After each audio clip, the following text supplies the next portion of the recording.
Κύριε Υπουργέ, κύριε Λιβάνιε, ευχαριστώ πολύ που είστε εδώ. Ευχαριστώ για την πρόσκληση. Αποφασίσαμε να μιλάμε στον πληθυντικό, αν και είναι δημοσίως γνωστό ότι γνωριζόμαστε και έχουμε συνεργαστεί και στο παρελθόν και ας πούμε ότι είμαστε φίλοι. Και αυτό θα με επιτρέψει να προσπαθήσω να είμαι λίγο πιο σκληρή στις ερωτήσεις που θα σας κάνω. Πριν ξεκινήσουμε, δηλαδή όταν συμφωνήσαμε να κάνουμε αυτή τη συζήτηση, έτσι από περισσότερο γιατί παίζω κιόλας, μπήκα στην τεχνητή νοημοσύνη να τη ρωτήσω τι ερωτήσεις να σας κάνω. Είναι καλή η τεχνητή νοημοσύνη, γι' αυτό γιατί σαρώνει το διαδίκτυο από συνεντεύξεις προηγούμενες και προτείνει ακόμα και τον τόνο που πρέπει να γίνουν οι ερωτήσεις. Με εντυπωσίασε γιατί για σας έβγαλε έναν αχταρμά, κάτι γενικόλογα πράγματα και αμέσως σκέφτηκα, ο Λιβάνιος έχει καταφέρει και έχει περάσει κάτω από το ραντάρ της δημοσιότητας. Δεν έχει κάτι αιχμηρό να βγούνε να πούνε, δεν βρίσκει τίποτα έτσι ζουμερό η τεχνητή νοημοσύνη να μου βγάλει για να μου προτείνει να τον ρωτήσω. Ενώ είσαι ένας άνθρωπος που όποιος έχει συνομιλήσει μαζί σας έχει καταλάβει ότι έχετε πραγματικά απόψεις που προϋποθέτουν συγκρούσεις. Ή πιστεύετε πράγματα που πρέπει να γίνουν που προϋποθέτουν συγκρούσεις. Αυτό πώς το συνδυάζετε, δεν είναι λίγο αντιφατικό στην περίπτωσή σας? Ένας άνθρωπος που έχει πραγματικά ρηξικέλευθες απόψεις για την οργάνωση του κράτους, για παράδειγμα, ή της τοπικής αυτοδιοίκησης, γιατί δεν τις εκφράζει με τους γνωστούς και αναμενόμενους τόνους? Έχει ενδιαφέρον το ερώτημα. Και έχω δοκιμάσει και εγώ και έχω μπει και εγώ στον πειρασμό. Άλλες φορές με μπέρδευα με το Σπύλιο τον Λιβανό και μου γράφει τα κατορθώματα στο Υπουργείο Αγροτικής Ανάπτυξης. Άλλες φορές με έχει με την προηγούμενη ιδιότητα στο ψηφιακής διακυβέρνησης. Θα έλεγα ότι το βασικό είναι, και αυτό που πιστεύω είναι, ότι προτιμώ να γίνεται πρώτη δουλειά και μετά να επικοινωνούμε αυτό που γίνεται και κυρίως να προσανατολιζόμαστε στα αποτελέσματα παρά στις εξαγγελίες. Και αυτό νομίζω ότι είναι και μια ανάγκη του κόσμου. Δηλαδή, ο κόσμος θέλει περισσότερα παραδοτέα, να βλέπει πράγματα με τα μάτια του να υλοποιούνται, παρά να αυξάνουμε το σωρό των υποσχέσεων εις βάρος του σωρού της αποτελεσματικότητας. Θα έλεγα λοιπόν ότι υπάρχουν πράγματα που έχουν γίνει. Κάποια από αυτά ήταν και ριζοσπαστικά. Ένα χαρακτηριστικό παράδειγμα, το οποίο το ζήσαμε σε ευρωεκλογές, ήταν επιστολική ψήφος. 100 χρόνια μετά την εισαγωγή του ψηφοδελτίου, για πρώτη φορά γίνανε εκλογές και ένα κομμάτι συμπολιτών ψηφίσαμε χωρίς να χρειαστεί να πάμε σε εκλογικό κέντρο, με πολλές αντιδράσεις που είχε ακόμα και για την ίδια τη διαδικασία και για τη χρησιμότητά της, αλλά τελικά ήταν κάτι το οποίο σχεδιάστηκε, υλοποιήθηκε και πέτυχε. Και θα έλεγα ότι επειδή είναι και τέτοια η φύση της διεξαγωγής των εκλογών, ήταν κάτι το οποίο πριν πάρουμε και πριν παρουσιάσουμε την απόφαση να πάμε σε επιστολική ψήφο, ήταν κάτι που είχαμε δουλέψει μέχρι την τελική λεπτομέρεια προκειμένου να γίνει, γιατί δεν συγχωρούνται και λάθη σε τέτοιες περιπτώσεις. Άρα λοιπόν προτιμώ να υλοποιούμε, να ακούμε, να σχεδιάζουμε, να παίρνουμε τις αποφάσεις που πρέπει να παίρνουμε, να τις υπερασπιζόμαστε και εν τέλει να υλοποιούμε και να βλέπει ο κόσμος τη διαφορά. Νομίζω ότι είναι πολύ πιο σημαντικό από το να μιλάμε για κάτι που θα γίνει, είναι πολύ πιο χρήσιμο να μιλάμε για κάτι που έγινε. Ωραία. Αυτό είναι πιστικό. Πριν πάμε όμως λίγο περισσότερο στα του Υπουργείου των Εσωτερικών, που τα γνωρίζετε και πολύ καλά, γιατί έχετε μια μακροχρόνια θητεία στην τοπική αυτοδιοίκηση, όλοι σας ξέρουν σαν μάγο των δημοσκοπήσεων. Δηλαδή, μπορεί να μην ξέρουν πολλά για εσάς, αλλά όταν ακούνε Θοδωρής Λιβάνιος, λένε ναι, ο μάγος των δημοσκοπήσεων. Καλός τύπος, βέβαια, λένε και περισσότερα, αλλά δεν λέμε καλά λόγια τώρα σε αυτό το podcast. Λόγω θέσης, φαντάζομαι ότι δεν μου βρίσκω τόσο ενδιαφέρουσες αυτές τις τρέχουσες δημοσκοπήσεις, όπως όσοι κάπως ξέρουμε λίγο ότι όταν δεν έχουν προκηρυχθεί εκλογές και αυτά τα περί πρόθεσης ψήφου είναι σχετικά. Αν μου επιτρέπετε να συμπληρώσω ότι και οι δημοσκοπήσεις είναι ένα εργαλείο. Ένα εργαλείο, ακριβώς. Το χρησιμοποιείς με τον τρόπο που πρέπει, αλλιώς μπορεί να γίνει καταστροφικό. Δηλαδή, ακριβώς. Είναι ένα μαχαίρι. Μπορεί να κόψει το ψωμί με το μαχαίρι, μπορεί να μαχαιρώσει και άνθρωπο.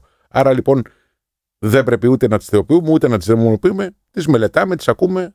Και δεν κάνουμε και πολιτική με βάση τις δημοσκοπήσεις, γιατί και αυτό θα είναι μεγάλο λάθος. Και αυτό θα είναι μεγάλο λάθος. Παρ' όλα αυτά όμως, βγήκε πρόσφατα μια έρευνα που είμαι σίγουρη ότι βρήκατε ενδιαφέρουσα, του Ινστιτούτου Έτερων για τις πολιτικές ταυτότητες, που εξετάζει πώς περιγράφουν οι Έλληνες ανάλογα με τον τρόπο που ψηφίσουν τον εαυτό τους πολιτικά, ανάλογα με τις τάσεις τους απέναντι στην πολιτική. Και εμένα υπάρχει ένα σημείο που κόλλησα και μου την έδωσε λίγο για να το εξομολογηθώ, αν και το έχω υπερασπιστεί και εγώ στα άρθρα μου στο Liberal. Αυτό που λένε αρκετοί, ας πούμε, πολίτες της δικής μας πολιτικής κατηγορίας, λίγο πολύ, ότι δεν υπάρχει πια το δεξιά-αριστερά. Είναι ένα κενό νόημα. Αυτό δεν σας φαίνεται λίγο απολυτική στάση?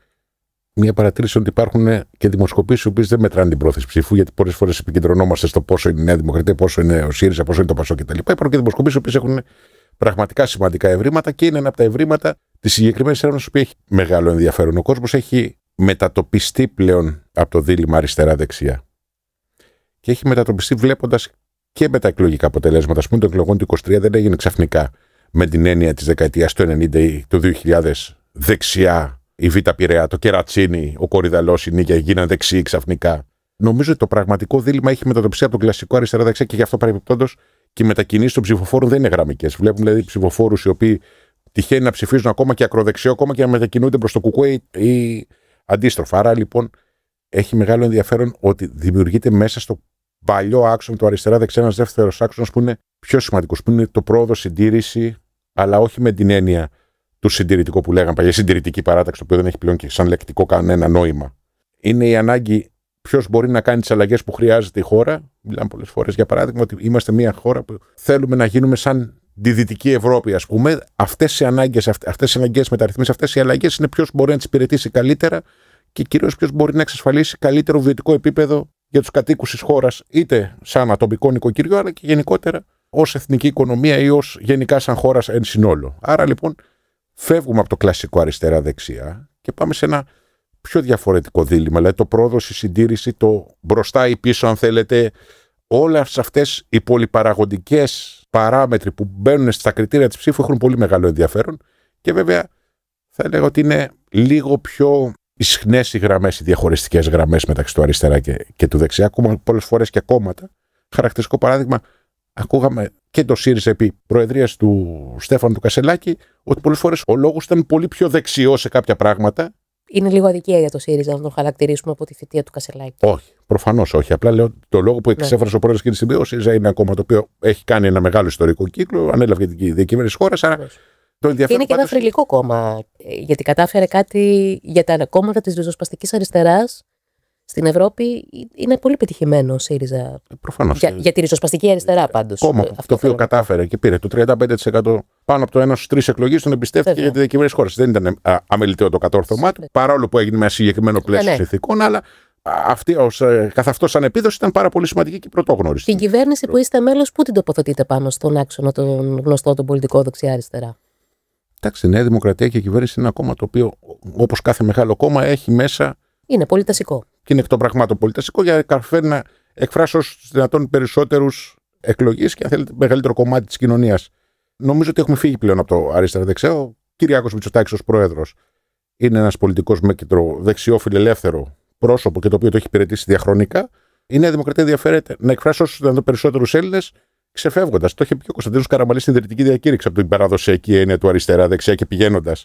Νομίζω ότι είναι ένα κόμμα το οποίο θέλει να εκφράσει την πρόοδο, το να πάμε ένα βήμα μπροστά, να κάνουμε καλύτερη τη χώρα, να την κάνουμε πιο ισχυρή, να κάνουμε τους Έλληνες πιο περήφανους, πατώντας πάνω στα επιτεύγματα και στις δυνατότητες που έχει η χώρα. Άρα, λοιπόν, είναι ένα κόμμα το οποίο εργάζεται για το καλό της χώρας και γι' αυτό απευθύνεται και σε κάθε πολίτη, ανεξαρτήτως τι είχε ψηφίσει τα προηγούμενα χρόνια. Και επαναλαμβάνω ότι κατάφερε, ιδίως στις εκλογές του 2023, να το εμπιστευτεί κοινωνικά στρώματα τα οποία διαχρονικά ήταν αποξενωμένα ή βλέπανε λίγο πιο καχύποπτα τη Νέα Δημοκρατία. Και η κάλπη, όπως έλεγε και ο Κωνσταντίνος Μητσοτάκης, είναι η καλύτερη δημοσκόπηση. Ακριβώς. Και το βράδυ των εκλογών φαίνονται όλα. Φαίνεται που πήγε καλά, που δεν πήγε καλά. Δεν κρύβεται τίποτα. Δεν κρύβεται απολύτως τίποτα. Να περάσουμε λίγο στα του Υπουργείου. Πρόσφατα ανακοινώσατε αλλαγές στον τρόπο εκλογής στις περιφερειακές εκλογές και τις δημοτικές. Την κατάργηση των 2 γύρων των εκλογών, θα εκλέγονται από τον πρώτο γύρο, και εμένα μου άρεσε πολύ και βρήκα ρηξικέλευθο την ιδέα ότι στο κάθε ψηφοδέλτιο θα υπάρχουν, ο κάθε ψηφοφόρος θα μπορεί να ψηφίσει και το δεύτερον που θα ήθελε να βγει. Μας εξηγείτε λίγο τη φιλοσοφία πίσω από αυτό?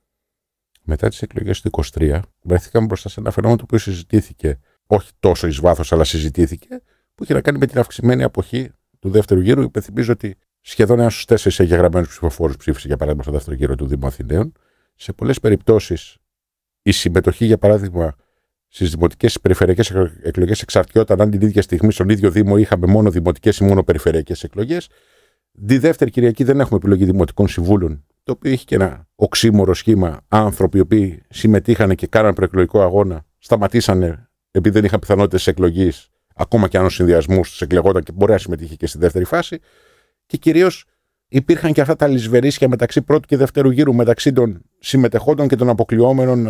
Γιατί είναι κακό αυτό? Κάποιος μπορεί να σας πει ότι είναι συνένεση. Εγώ θα σας πω ότι η συνένεση είναι καλό να εκφράζεται προεκλογικά με βάση κοινά προγράμματα, παρά μετεκλογικά να ψηφίσω τον Β για να μην βγει ο Α, να ψηφίσω τον Α για να μην βγει ο Β. Άρα λοιπόν, και ίσως είναι και ένα μήνυμα ο νέος τρόπος εκλογής, τις προεκλογικές συνεργασίες με ένα κοινό πρόγραμμα να είναι γνωστές εκ των προτέρων, να φτιαχτούν και συνδυασμοί, αν θέλετε, ανάλογα, και να έχει ο κάθε πολίτης ένα πλέγμα, ένα μπουκέτο επιλογών, προκειμένου να επιλέξει αυτό που είναι καλύτερο για τους Δήμους ή για τις περιφέρειες. Τώρα από εκεί και πέρα, είδαμε διάφορα εκλογικά συστήματα. Να πω ότι έχει μεγάλο ενδιαφέρον στην Ευρωπαϊκή Ένωση. Από τις υπόλοιπες 26 χώρες, μόνο 6 έχουν συστήματα 2 γύρων. Και κυρίως είναι χώρες οι οποίες βρίσκονται στη Νότια Ευρώπη, Ιταλία, που είχε αντιγράψει το δικό μας σύστημα, αυτό που έχουμε τώρα, δηλαδή αυτό που για εκλογές το 23, Κροατία, Σλοβενία, Βουλγαρία. Άρα λοιπόν είναι χώρες οι οποίες είναι στο Νότο. Οι περισσότερες χώρες είναι εκλογές σε ένα γύρο και να σας πω και κάτι. Κάνουμε εθνικές εκλογές σε ένα γύρο, δεν έχουμε συστήματα 2 γύρων.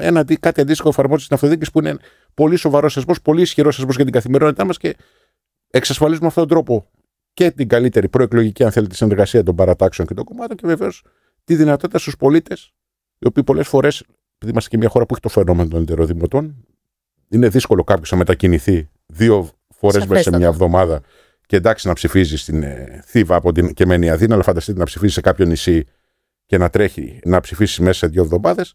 Είναι γεγονός ότι υπάρχουν και σοβαρά προβλήματα. Τα σχολεία κλείνουν άλλες 2 μέρες, τα δικαστήρια υπολειτουργούν. Το κόστος είναι πάρα πολύ μεγάλο. Υπάρχει ένα κόστος το οποίο δεν είναι ο κυριότερος παράγοντας, γιατί η δημοκρατία έχει ένα κόστος για να κάνει τις εκλογές. Αλλά επί της ουσίας προτιμώ κάποια χρήματα που θα εξοικονομηθούν από το δεύτερο γύρο των εκλογών να δοθούν σαν πριν κίνηση τη νέα αυτοδιοικητική θητεία, παρά να δαπανώνται σε μια εκλογή με τόσο μεγάλη απόχη. Προτιμώ το δήμαρχο να εκλέγεται με υψηλή συμμετοχή, να έχει μεγαλύτερη λαϊκή νομιμοποίηση με βάση τον αριθμό των ψηφισάντων, παρά να εκλέγεται, για παράδειγμα, από το 51% του 45% του εκλογικού σώματος, δηλαδή να τον ψηφίζει ένας στους 8 εκλογείς. Αυτό το έχετε συζητήσει προηγουμένως στην ΚΕΔΕ. Δηλαδή, είναι ενήμεροι οι δήμαρχοι. Πώς το έχει πάρει ο κόσμος της τοπικής αυτοδιοίκησης αυτό? Αυτό που βρίσκεται και η αλλαγή του εκλογικού συστήματος της αυτοδιοικητικής εκλογές είναι ένα κομμάτι ενός πολύ μεγάλου έργου που είναι ο κώδικας τοπικής αυτοδιοίκησης. Εκεί προσπαθούμε να μαζέψουμε ένα μεγάλο, θα το πω και λίγο, μπάχαλο διατάξεων, 1000 νόμοι που ισχύουν ταυτόχρονα για την τοπική αυτοδιοίκηση. Προσπαθούμε να τις κωδικοποιήσουμε, να τις βάλουμε σε ένα ενιαίο κείμενο για να ξέρουν και οι πολίτες και οι δημοτικές και οι περιφερειακές αρχές τι κάνουν, πώς το κάνουν και γιατί το κάνουν. Ένα κομμάτι λοιπόν ήταν το εκλογικό σύστημα και όταν έγινε το συνέδριο της ΚΕΔΕ στη Ρόδο και της ΕΝΠΕ στην Αλεξανδρούπολη, παρουσίασα μια σειρά περίπου 120 προτάσεων, από τις οποίες ορισμένες αφορούσαν το εκλογικό σύστημα. Οι εκλογές αυτοδιοικητικές θα γίνουν την τελευταία Κυριακή του Νοεμβρίου του 2028. Έχουμε 3,5 χρόνια γεμάτα μέχρι τότε. Μεσολαβούν και εθνικές εκλογές. Άρα λοιπόν θα υπάρξει πλήρης εξοικείωση για το νέο εκλογικό σύστημα. Αυτό πάντως είμαι σίγουρος είναι ότι ο καλός δήμαρχος δεν έχει να φοβηθεί από κανένα εκλογικό σύστημα και αντίστροφα, όποιος έχει συγκροτημένη και υλοποιήσει μια πρόταση για τα προβλήματα του τόπου του, νομίζω δεν έχουν να αντιμετωπίσουν κανένα φόβο απέναντι στο εκλογικό σύστημα. Προτιμάμε να δώσουμε στον εκλογέα την επιλογή ενός δεύτερου συνδυασμού, μιας εναλλακτικής ψήφου. Αυτό γίνεται κι αλλού. Γίνεται σε πολλές χώρες. Είναι τα συστήματα ταξινομημένης ψήφου ή συμπληρωματικής ψήφου. Supplementary voting.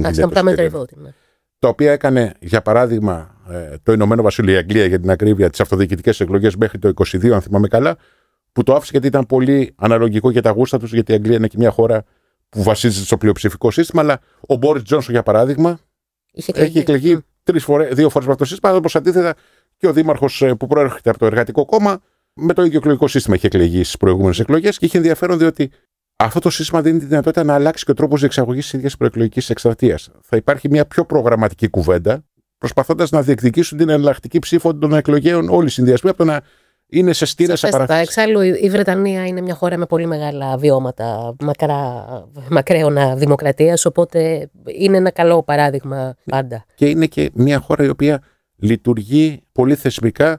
Έχουν μια κουλτούρα να έχει τα 2 τρίτα των εδρών ενός κόμματος, κάποιο κόμμα που πήρε το 31%, το οποίο στην Ελλάδα είναι αδιανόητο αυτό να το συζητήσουμε. Φανταστείτε ότι η Νέα Δημοκρατία κέρδισε 325 από τους 332 Δήμους, πλην 7 Δήμων δεν ανδείχθηκε πρώτο κόμμα, δηλαδή αν είχαμε ένα σύστημα μονοεδρικών, ας πούμε, να πω σε ένα θεωρητικό παράδειγμα, θα είχε 295-296 βουλευτές στους 300. Άρα είναι μακριά από την κουλτούρα μας τέτοια συστήματα. Αλλά το συγκεκριμένο σύστημα που αφορά τις αυτοδιοικητικές εκλογές, νομίζω ότι είναι μια ισορροπή πάρα πολύ και στην διευκόλυνση των εκλογών και στον προγραμματικό λόγο των παρατάξεων και στην αναβάθμιση του προεκλογικού διαλόγου. Μιας και είπατε για τον κώδικα τοπικής αυτοδιοίκησης. Επειδή το ξέρω, το έχουμε συζητήσει και ξέρω ότι συμφωνείτε.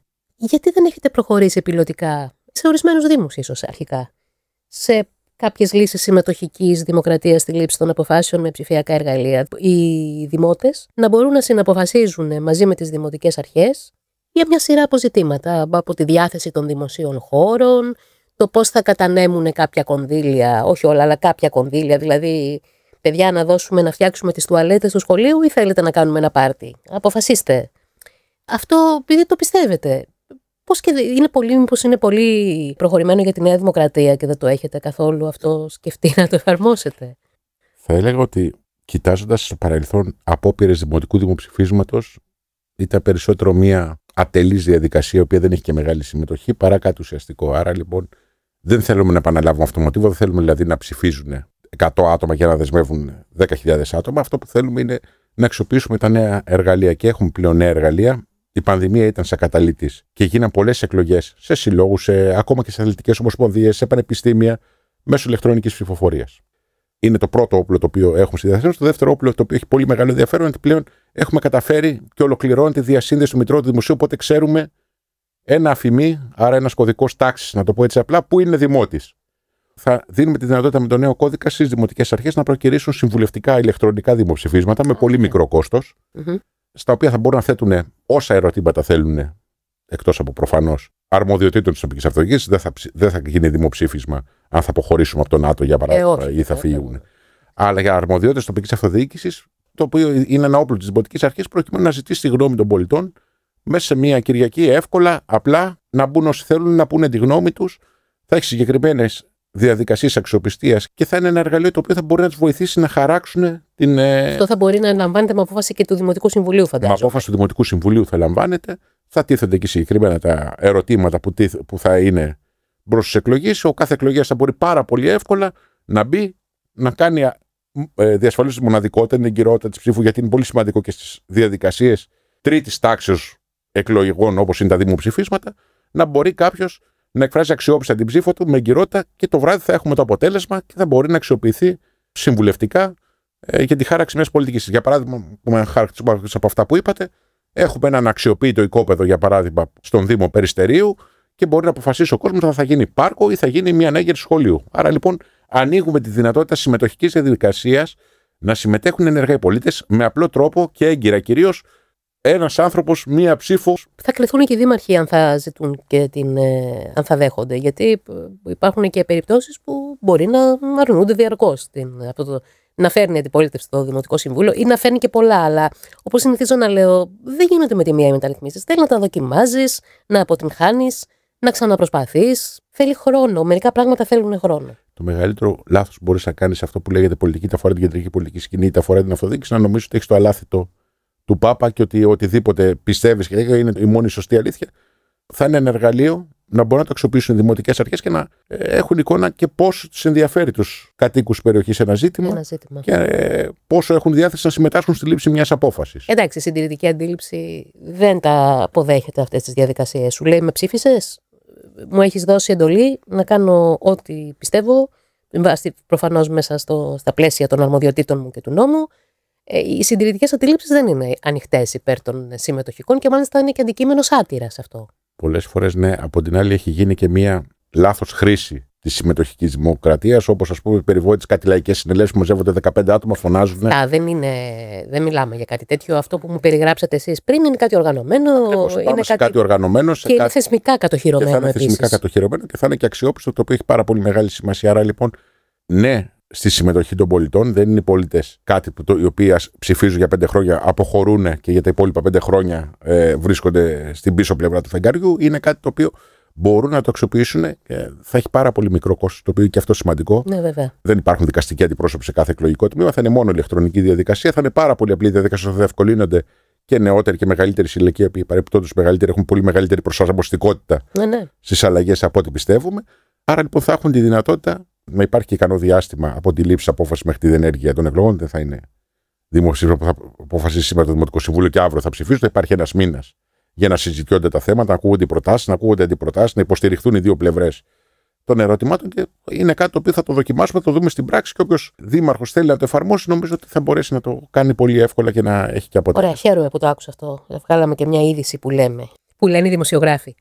Τώρα πάμε σε ίσως ένα από τα πιο βαριά ιδεολογικοποιημένα θέματα της δημόσιας συζήτησης, που είναι η αξιολόγηση. Άνοιξε η πλατφόρμα της αξιολόγησης των δημοσίων υπηρεσιών. Εγώ να σας εξομολογηθώ, ενώ είμαι πολύ υπέρ της αξιολόγησης, δεν έχω μπει, γιατί θεωρώ ότι ότι είναι επικοινωνιακό περισσότερο. Δηλαδή και θα αξιολογήσω και τι θα γίνει. Ακόμα δεν έχω μπει. Εγώ, που είμαι υπέρ της αξιολόγησης. Θεωρώ ότι είναι μάταιο ότι ίσως δεν έχω καλή εικόνα, φοβάμαι και να μην αδικήσω και τους ανθρώπους. Γιατί μπορεί να πήγα μια μέρα στον ΕΦΚΑ και πραγματικά έχω και πολύ καλές εμπειρίες. Να εξυπηρετήθηκα με το ραντεβού που έχει τότε, αλλά υπήρχαν και μέρες που θέλω να τις ξεχάσω ότι τις έζησα. Και δεν θέλω να αδικήσω τους ανθρώπους αυτούς που δουλεύουν. Είναι και αυτό. Πείτε μου, γιατί να μπω όταν φύγουμε από εδώ και να πάω να αξιολογήσω?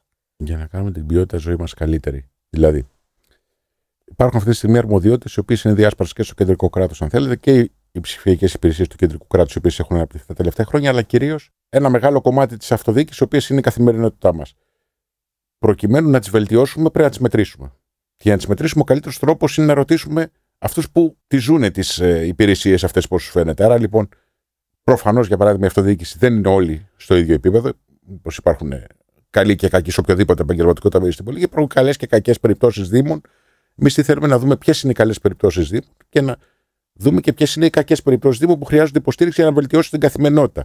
Και μέσα από τις ερωτήσεις συγκεκριμένες θα μπορέσουμε να έχουμε και μια εικόνα σε επίπεδο δήμου αλλά και σε επίπεδο υπηρεσίες. Δηλαδή, αν διαπιστώσουμε για παράδειγμα ότι το νούμερο ένα πρόβλημα στην αυτοδιοίκηση είναι η κατάσταση των δρόμων, πρέπει να συζητήσουμε την αυτοδιοίκηση τι μπορούμε να κάνουμε για να βελτιώσουμε τους δρόμους και τις λακκούβες που έχουν υποστεί πολλή ταλαιπωρία από το φυσικό αέριο, από τις οπτικές ίνες.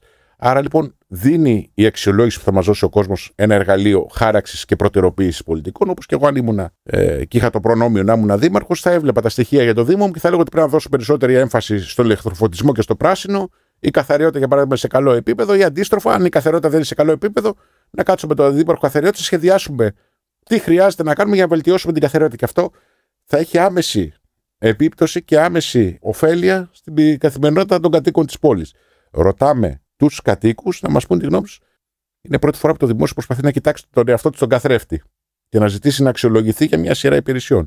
Ή ακόμα και τις κρατικές υπηρεσίες έχουν πολύ μεγάλο ενδιαφέρον. Για παράδειγμα, επειδή αναφέρεται για παράδειγμα τον ΕΦΚΑ, ο ΕΦΚΑ στην Αττική μπορεί να έχει μια βαθμολογία Α, στην Θεσσαλονίκη να έχει μια βαθμολογία Β και στην Καρδίτσα μια βαθμολογία Γ. Αυτό σημαίνει ότι ο διοικητής του ΕΦΚΑ θα έχει μια πολύτιμη πρωτογενή πληροφορία για να αξιολογήσει και να δει τι χρειάζεται να βελτιώσει και πού υπάρχει πρόβλημα. Παρ' όλα αυτά, γιατί είμαστε τόσο αρνητικοί, πιστεύετε, απέναντι? Γιατί έχει ιδεολογικοποιηθεί έτσι η αξιολόγηση? Γιατί είναι ένα πεδίο ενός πολύ εύκολου αντιλόγου. Δηλαδή να πεις ότι δεν μ' αρέσει χωρίς να έχεις να προτείνεις κάτι. Νομίζω ότι η αξιολόγηση είναι ένα συστατικό στοιχείο για τη βελτίωση οποιασδήποτε διαδικασία. Αν δεν αξιολογήσεις κάτι, δεν θα μπορέσει ποτέ να το βελτιώσεις, εκτός αν κάνεις μια αξιολόγηση, όπως την αξιολόγηση που έσχε τα προηγούμενα χρόνια και διαχρονικά, που το 99-98% των δημοσίων υπαλλήλων θεωρούνταν άριστοι δημόσιοι υπάλληλοι, οπότε.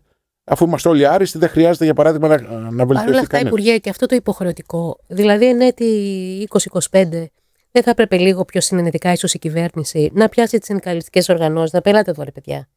Είστε σοβαροί που δεν θέλετε αξιολόγηση τώρα, με και κλεισμένων των θυρών? Είστε καθόλου στα καλά σας? Ελάτε να τα βρούμε εδώ πέρα. Δεν είναι δυνατόν να γίνεται. Και η κυβέρνηση δεν έχει φανεί πολύ διαλλακτική για να πείσει για την ανάγκη της αξιολόγησης. Το διάβασα στην Καθημερινή πότε ήταν και μάλιστα σοκαρίστηκα λίγο, γιατί αφορούσε το Υπουργείο των Εσωτερικών, ότι θα χάνουν το μισθό τους όποιος δεν αξιολογείται και όλα αυτά. Και αυτό δεν είναι λίγο προβληματικό? Υπάρχουν δύο διαφορετικά προβλήματα. Το πρώτο πρόβλημα είναι ότι μπορούμε να συζητήσουμε με τις συνδικαλιστικές οργανώσεις, οι οποίες σου λένε καταρχήν ότι είμαστε υπέρ της αξιολόγησης, χωρίς όμως να έχουν να προτείνουν κάτι συγκεκριμένο και χειροπιαστό, γιατί όλοι είμαστε υπέρ της αξιολόγησης. Στο ερώτημα πώς θέλετε να είναι η αξιολόγηση, είτε βγαίνουν ουτοπιστικές προτάσεις οι οποίες δεν μπορούν να εφαρμοστούν, είτε θα οδηγήσει σε μια αξιολόγηση πάλι του 100% αριστείας, η οποία αδικεί κυρίως τους υπαλλήλους οι οποίοι πραγματικά αποδίδουν περισσότερο από τους υπόλοιπους. Αλλά θα έλεγα ότι εγώ είμαι διατεθειμένος να ακούσω οποιαδήποτε ρεαλιστική πρόταση μπορεί να βελτιώσει την αξιολόγηση. Από την άλλη, στέκομαι μακριά σε λεκτικά πυροτεχνήματα ότι είμαστε υπέρ της αξιολόγησης και της αξιοκρατικής, η οποία θα γίνεται με αντικειμενικά κριτήρια. Ναι, χάρηκα πολύ, με υποκειμενικά κριτήρια θα γίνεται. Δεν διαφωνεί κανένας στο κόνσεπτ, να το πω έτσι λιγάκι πιο επικειμενικά. Είχαν αντιδράσεις τώρα στην πλατφόρμα, αυτό δεν μου διέφυγε ή δεν βρήκα ίσως? Υπήρχαν αντιδράσεις. Είτε το θεωρούσαν ένα πυροτεχνικό, είτε το θεωρούσαν ότι είναι άλλη μια πλατφόρμα αξιολόγησης. Οι συνδικαλιστές, για παράδειγμα, η ΠΟΕ, που είναι συνδικαλιστικό τη τοπική αυτοδιοίκηση, ότι θεωρείται ένα πρόκριμα για την ιδιωτικοποίηση δημόσιων υπηρεσιών, το οποίο είναι ένα άλλο κακό το τέμ, στη λογική ότι οτιδήποτε κάνει θεωρούν ότι οδηγεί στην ιδιωτικοποίηση. Το αντίθετο. Εγώ θεωρώ ότι έχοντας αξιολογήσει, μετρήσει και ρωτήσει τη γνώμη του κόσμου για τις δημόσιες υπηρεσίες, μπορεί να τις σχεδιάσει καλύτερα και πιο αποτελεσματικά, ενώ αν τις οδηγήσει σε απαξίωση και δεν ασχολείσαι μαζί τους, ανοίγουν δρόμοι για άλλα πράγματα. Με ενδιαφέρει ο τελικός αποδέχτης της υπηρεσίας, ο κόσμος, οι πολίτες, να μπορούν να απολαμβάνουν και τις πιο ποιοτικές υπηρεσίες και φυσικά με λιγότερο δυνατό κόστος όσον αφορά τη δημοσιονομική επιβάρηση. Αυτός είναι ο τέλειος συνδυασμός και αυτό είναι που αναζητούμε και προσπαθούμε να εξαντλήσουμε εργαλεία. Τώρα, όσον αφορά τώρα τη μεγάλη αξιολόγηση του δημοσίου υπαλλήλου, αυτή που γίνεται εντός του δημοσίου τομέα, από το 98% που ήταν άριστη, άλλαξε το σύστημα και είναι δεύτερη χρονιά. Οι υπάλληλοι με την πολύ ψηλή βαθμολογία πλέον το 11%. Το οποίο είναι σαφώς πιο ρεαλιστικό και μας βοηθάει και να επιβραβεύσουμε αυτούς που αποδίνουν περισσότερα, αλλά και να δώσουμε και ένα κίνητρο σε όλους τους υπόλοιπους να βελτιώσουν τον βηματισμό τους, να ανοίξουν τον βηματισμό τους για να γίνουν και αυτοί υπάλληλοι με τη μέγιστη δυνατή αξιολόγηση. Και πώς θα γίνει αυτό? Δοκιμάσαμε συγκρίσιμους στόχους, μετρήσιμους. Η αξιολόγηση δεν είναι ότι κάθε πρωί έρχεται, χαμογελάει, μας λέει καλημέρα και μας σερβίρει τον καφέ. Πάμε σε ποιοτικά. Ότι από τις 100 υποθέσεις που του ανατέθηκαν, οι 70 ολοκληρώθηκαν. Ότι επικοινωνούσε στον πελάτη, παύλα, πολίτη, σε μία μέρα από τη στιγμή που έλαβε το αίτημα. Το πάμε σε όσο το δυνατόν μετρήσιμους στόχους και είναι κάτι το οποίο το ζητάμε. Η βαθμολογία που βάζουν οι προϊστάμενοι στους υφιστάμενους να είναι τεκμηριωμένη και βάσει πραγματικών στοιχείων, γιατί και αυτό ελέγχουμε. Δηλαδή δεν γίνεται ένας υπάλληλος να παίρνει 10 χωρίς να είναι επαρκώς τεκμηριωμένο το γιατί παίρνει 10. Και κυρίως μετρήσιμο. Έχουμε δρόμο μπροστά μας. Το ότι μία μικρή μειοψηφία αρνείται την αξιολόγηση και πολύ δε περισσότερο όταν οι αρνητές αξιολόγηση είναι εκπαιδευτικοί, οι οποίοι έχουν καθήκον να αξιολογούν τους μαθητές και οι ίδιοι δεν θέλουν να αξιολογούνται, είναι κάτι το οποίο είναι οξύμορο από τη φύση του. Ναι, αλλά από την άλλη, εγώ η κριτική μου μένει ότι για μια μερίδα κόσμου, όχι, δεν περιορίζεται μόνο στη Νέα Δημοκρατία, είναι κάτι σαν το TEM. Έχει γίνει και αυτό virtue signaling. Δηλαδή, είμαι υπέρ της αξιολόγησης γιατί ξέρω εγώ ανήκω σε αυτό το χώρο. Είμαι στο κέντρο και είμαι και φιλελεύθερος και ξέρω εγώ τι. Και οι άλλοι είναι κακοί ή είναι ξέρω εγώ, πρωτόγονοι. Όσοι δεν τη δέχονται και είναι οι συνδικαλιστές, οι κακοί, οι μπήξε, οι δείξε που θέλουν να κατήσουν την Ελλάδα. Τα ξέρετε, όλο αυτό το ρεπερτόριο. Έχει ένα ρεπερτόριο. Και οι δύο πλευρές έχουν ένα ρεπερτόριο. Το οποίο είναι άδικο για την πραγματικότητα. Διότι στον δημόσιο τομέα και από τις θέσεις που είχα την τιμή να υπηρετήσω, έχω συναντήσει άξιους δημόσιους λειτουργούς, οι οποίοι θα μπορούσαν να αμείβονται δεκαπλάσια στον ιδιωτικό τομέα και όμως επιμένουν να εργάζονται στο δημόσιο τομέα και στην αυτοδιοίκηση αλλά και στο Υπουργείο Εσωτερικών. Έχω συνεργάτες οι οποίοι εργάζονται πάρα πολύ και είναι πάρα πολύ αποδοτικοί. Από την άλλη, η εξίσωση προς τα κάτω ή ότι όλοι θα αξιολογούμαστε άριστα αδικεί αυτούς τους υπαλλήλους. Άρα, τα κλισέ στην αξιολόγηση κάνουν κακό. Αυτό που κάνει καλό είναι να υλοποιήσει ένα σύστημα αξιολόγηση το οποίο θα είναι όσο το δυνατόν δικαιότερο, όσο το δυνατόν αντικειμενικότερο, προκειμένου να επιβραβεύσει αυτούς που αποδίδουν καλύτερα και να βελτιώσει αυτούς που υστερούν. Ίσως όσοι διαφωνούν με την αξιολόγηση τώρα και θα γίνουν και οι ίδιοι αξιολογητές των δημοσίων υπηρεσιών, αλλάξουν άποψη και μπουν στη διαδικασία ότι μπορούν και εκείνοι να αξιολογήσουν τις υπηρεσίες. Θέλω να σας ρωτήσω λίγο κάτι ακόμα. Αυτό μου φαίνεται ότι το κάνετε αρκετά συχνά. Κάθε 2 μήνες θα γίνεται. Κάθε 6. Στην αρχή φαντάζομαι αυτό για να αποκτήσετε. Θα αποκτήσουμε 2 φορές το χρόνο. Μία την νεαρινή περίοδο, αυτή που διανύουμε τώρα, μέχρι το 24-25 Μαΐου θα είναι ανοιχτή η πλατφόρμα. Και μία το φθινόπωρο, τέλος Σεπτεμβρίου, αρχές Νοεμβρίου. Το ενδιαφέρον δεν είναι ότι σήμερα, για παράδειγμα, η καθαριότητα του Δήμου Χ πήρε 5. Το ενδιαφέρον θα είναι αν το Νοέμβριο που θα ξαναγίνει η έρευνα, αν η καθαριότητα του Δήμου Χ πάρει 6-4. Είναι πραγματικά το εξάμηνο ένα ικανό διάστημα για να σχεδιαστούν, να οριμάσουν και να εφαρμοστούν πολιτικές βελτίωσεις των υπηρεσιών και νομίζω κάπου εκεί θα. Ωραίο αυτό. Αυτό θα το βγάλω για να το στείλω. Αυτό που λέτε τώρα, αυτό είναι. Το συγκριτικό για μένα είναι πάρα πολύ σημαντικό. Είναι πολύ πιο θετικό ένας Δήμος ο οποίος παίρνει, για παράδειγμα, 4 σε μια κατηγορία να πάρει 6 στην επόμενη, παρά ένας Δήμος που παίρνει 6 να μείνει στο 6 ή στο 6,2 την επόμενη. Απολύτως. Τώρα θέλω να σας κάνω μια ερώτηση λίγο περίεργη. Πολιτική. Θέλω να επιστρέψουμε λίγο στην πολιτική. Δεν είναι περίεργη. Εσείς και άλλα στελέχη της κυβέρνησης, κατάφερε ο Κυριάκος Μητσοτάκης να σας προσελκύσει στη Νέα Δημοκρατία, έχοντας ο ίδιος ένα προφίλ κεντρό και αρκετά συνενετικό. Θέλω να σας πω ότι εγώ είμαι ένας άνθρωπος, όπως και άλλοι, μετριοπαθής. Εντάξει, εγώ προέρχομαι και από την Νέα Δημοκρατία, ήμουν μικρή στην ΟΝΕΔ, οπότε δεν ζορίζομαι. Ήμουν οικία, έχω μεγαλώσει με ανθρώπους που είναι πολύ συντηρητικοί, αλλά όταν μεγαλώνεις μαζί είναι διαφορετικά τα πράγματα. Παρ' όλα αυτά δεν είναι ο χώρος μας στη Νέα Δημοκρατία. Και το βρίσκουμε μπροστά μας σε διάφορες περιπτώσεις. Όπως για παράδειγμα, ενώ η κυβέρνηση πήρε αυτή τη μεγάλη απόφαση και ψήφισε τον γάμο των ομοφύλων, ενώ δεν μας αφορά τους περισσότερους, δεν αφορά και πόσοι υπαγάμοι έχουν γίνει, βλέπουμε μετά διάφορα πισωγυρίσματα που για κάποιους ανθρώπους είναι ενοχλητικά. Για μένα είναι πολύ ενοχλητικό αυτό. Έχω κάνει το καθήκον μου, Υπουργέ. Όπως λέει και το βασικό σύνθημα της Νέας Δημοκρατίας, η σωστή πλευρά της ιστορίας, κάποιοι άνθρωποι παραμερίσαμε προσωπικές ιδεολογίες, ή γούστα ή αισθητικές, και είπαμε πρέπει να στηθούμε τώρα για να το κάνουμε για την Ελλάδα. Τι κρίνουμε για την Ελλάδα καλύτερο? Αυτό. Τη Νέα Δημοκρατία, το μνημόνιο, τη συγκυβέρνηση Σαμαρά-Βενιζέλου. Δηλαδή ήταν συγκεκριμένο και, όπως ξέρετε, δεν ήταν και απλά σε κάποιες περιόδους τότε να έχεις αυτές τις απόψεις. Η Ελλάδα δεν είναι αυτό που ήταν. Ίσα-ίσα, όλοι μιλάνε για success story. Πήγε ο Υπουργός των Οικονομικών στο Δούνο του και τον υποδέχτηκαν. Τον Πρωθυπουργό τον βραβεύσανε στη Γερμανία, που θυμόμαστε τι έλεγε ο γερμανικός τύπος για την Ελλάδα μόλις πριν από 10 χρόνια. Αντικειμενικά έχει γίνει πρόοδος. Συνεχίζεται βέβαια η προσπάθεια, δεν λέω, σε άλλα καλή, σε άλλα όχι. Αυτό το κρίνουμε, αλλά πάντως προσπάθεια σε ορισμένα τομείς υπάρχει για να είμαστε αντικειμενικοί. Οπότε, κύριε Υπουργέ, να δεν ψήσω κι εγώ Πασόκ να έχω το κεφάλι μου ήσυχο. Δηλαδή, θα είμαι καλύτερα ψυχολογικά. Αυτό ξεκινάει και αναδρομή τα προηγούμενα χρόνια και ιδίως μετά τις εκλογές του 2015, όταν αποφάσισε ο Κυριάκος Μητσοτάκης να διεκδικήσει την Προεδρία της Νέας Δημοκρατίας, κυρίως στηριζόμενος στους ανθρώπους οι οποίοι δεν ήταν του κομματικού μηχανισμού, αν θέλετε, και άνθρωποι οι οποίοι είδαν το σχέδιο του Μητσοτάκη σαν το αντίπαλο δέος στην τότε κυβέρνηση ΣΥΡΙΖΑ. Τα χρόνια πέρασαν. Ο Μητσοτάκης εκλέχθηκε πρωθυπουργός το 19, είναι στον 6ο χρόνο ουσιαστικά της πρωθυπουργίας. Σε λίγες μέρες έχουμε 6 χρόνια από την πρώτη εκλογή και 2 χρόνια από τη δεύτερη εκλογή. Για να είμαστε δίκαιοι, σε κάποια πράγματα έχουν προχωρήσει ζητήματα και έχουν προχωρήσει με επιτυχία. Κυρίως θα έλεγα η τριπλέτα είναι η ενίσχυση της εθνικής οικονομίας. Πράγματι, πριν 10 χρόνια θα ήταν αδιανόητο ο Έλληνας πρωθυπουργός να βραβευτεί από τη Γερμανία και μάλιστα να αναγνωρίζεται και ούτε σε φεστιβάλ πουριάτικο. Ούτε σε φεστιβάλ θα γινόταν. Πράγματι. Όπως στο Διεθνές Νομισματικό Ταμείο, όταν πάει ο Υπουργός Οικονομικών και γίνεται δεκτός από τη Γενική Διευθύντρια με ύμνους για την πορεία της Ελλάδας, δεν ήταν αυτονόητο πράγμα. Και είναι αποτέλεσμα σκληρής δουλειάς ή ακόμα για να βάλουμε 1-2 παραμέτρους που έχουν πετύχει στη ζωή μας τα τελευταία χρόνια, η ψηφιακή επανάσταση. Το ότι πλέον για να θεωρήσω μια υπεύθυνη δήλωση, για ένα γνήσιο υπογραφή ή μια εξοδότηση, δεν περιμένω μια ώρα στο ΚΕΠ. Είναι πράγματα τα οποία αλλάξαν τη ζωή μας και βελτιώσαμε, όπως υπάρχουν και πολλοί τομείς όπου χρειάζεται πολύ μεγαλύτερη προσπάθεια.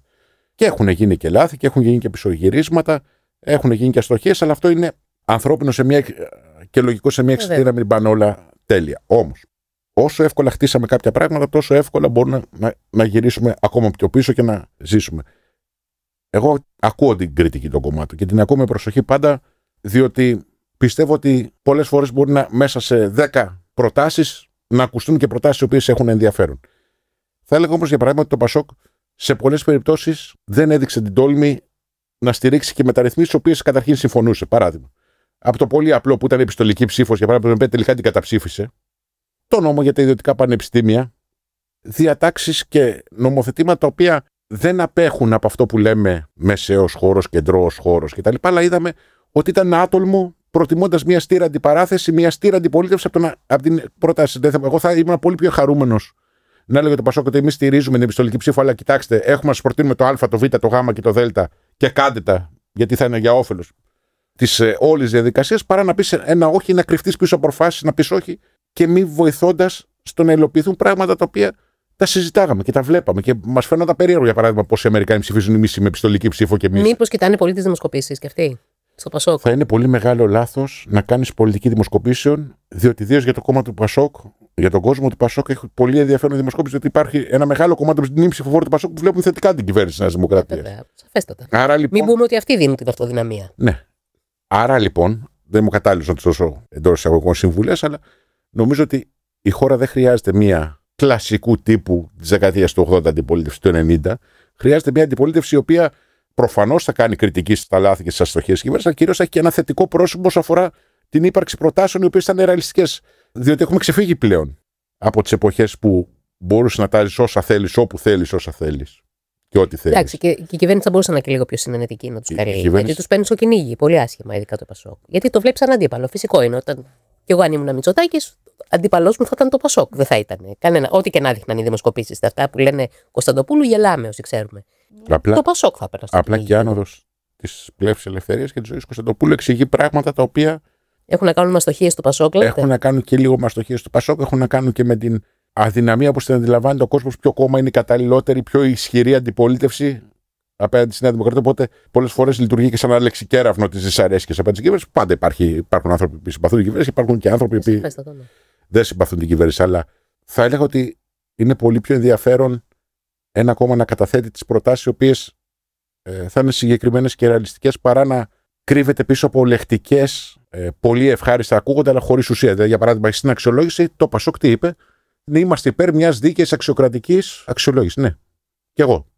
Παραπέρα αυτό πώς θα γίνει? Ναι, δηλαδή, ναι. Αυτό εγώ την κάνω και εγώ τη συζήτηση με τους φίλους μου στο Πασόκ. Δηλαδή, τσακωνόμαστε. Να πούμε για το χώρο της αυτοδιοίκησης. Που μου λένε ναι, θέλουμε, είμαστε υπέρ της αξιολόγησης, αλλά όχι υπέρ αυτής της αξιολόγησης. Αυτό λένε για τα πάντα. Το καταλαβαίνω. Αυτό, ναι. Δεν είστε υπέρ αυτής της αξιολόγησης. Ωραία, το καταλαβαίνω. Δεν είπαμε ότι είναι υπερτέλεια αξιολόγηση. Πείτε μας ποια είναι η αξιολόγηση που θέλετε, όχι όμως. Ναι, ναι. Αυτό δεν το καταλαβαίνω πάντως. Αυτό λοιπόν, όπως σε κάθε τομέα, να πούμε το Υπουργείο και στον χώρο της αυτοδιοίκησης και στον χώρο. Θέλουμε μεγαλύτερη χρηματοδότηση στην αυτοδιοίκηση. Πολύ ωραία. Υπάρχουν δημοσιονομικοί κανόνες. Πείτε μας από πού θα βρεθούν τα παραπάνω χρήματα για τη στήριξη της αυτοδιοίκησης, να το συζητήσουμε. Ή γενικά κάντε προτάσεις. Υπάρχει εμφανίζει στο Πασόκ μια στάση η οποία είναι πολύ συντηρητική. Ναι. Ενώ αυτό προσδιορίζεται ως προοδευτικό κόμμα, το οποίο είναι οξύμορο. Κατάλαβα. Εντάξει. Συμφωνώ. Εν πολλοίς. Θέλω να σας κάνω τώρα να κλείσουμε με μια λίγο φιλοσοφική ερώτηση. Αυτό το υποκείμενο, το φανταστικό που το λέμε ιστορία, ή και τον ιστορικό του μέλλοντος μαζί, πώς θα θέλατε να περιγράψει το δικό σας πέρασμα από την πολιτική? Τι θα θέλατε να γράψει για εσάς ο ιστορικός του μέλλοντος? Ο γιος μου έχει πει ότι αυτό που έχω καταφέρει, ότι αν πάω ποτέ στο Survivor θα πάω στην ομάδα των διάσημων. Αλλά αισθάνομαι ότι αυτό που θέλω είναι να είμαι χρήσιμος, να προσπαθήσω να αφήσω το αποτύπωμά μου, βελτιώνοντας τη ζωή του κόσμου, δημιουργώντας τις συνθήκες για να ζήσουμε όλοι καλύτερα και με αυτά που έχω κάνει και να σκεφτώ και αυτά που δεν έχω κάνει και θα έπρεπε να είχα κάνει. Θέλω να μπορέσω να δουλέψω για μια καλύτερη χώρα. Θέλω το παιδί, ανεξαρτήτως από όπου προέρχεται, να έχει τις ευκαιρίες του να φτάσει ψηλά, να σπουδάσει σε ένα καλό δημόσιο πανεπιστήμιο, να απολαμβάνει ένα δημόσιο σύστημα υγείας το οποίο θα είναι το ιδανικότερο, να μπορέσει και κυρίως να ζήσει σε ένα δίκαιο κόσμο που θα έχει τις ευκαιρίες που του αξίζουν για να μπορέσει να πάει ψηλά, χωρίς να χρειάζεται σπρώξιμο από κανέναν άλλον, αλλά με τις δυνατότητές του. Θα προσπαθήσω να κάνω αυτό. Είναι πολύ μεγάλος στόχος. Θεωρώ ότι ακόμα δεν έχω το ύψος για να αναμετρηθώ με την ιστορία και νομίζω ότι είναι μοιραία, κάτι που είναι όμως, πολύ, μοιραία από τη μόνη μια κυβέρνηση. Απλά θα προσπαθήσω με αυτά που κάνω, με όσα έχω κάνω, να προσπαθήσω να κάνω την καλύτερη. Σαν τον Γκορμπατσόφ κι εσείς, γιατί τον είχαν ερωτήσει τι θα ήθελε να γράψουν στον τάφο του. Και είπε μόνο μια λέξη. Προσπαθήσαμε. Είναι η προσπάθεια, αλλά γενικά είμαι υπέρ της προσπάθειας η οποία θα φέρει αποτελέσματα. Ναι. Και όχι υπέρ των προθέσεων. Και εκεί που πετύχαμε και εκεί που δεν πετύχαμε, προτιμώ να κριθούμε από το αποτέλεσμα παρά από τις προθέσεις. Σας ευχαριστώ πολύ. Εγώ ευχαριστώ.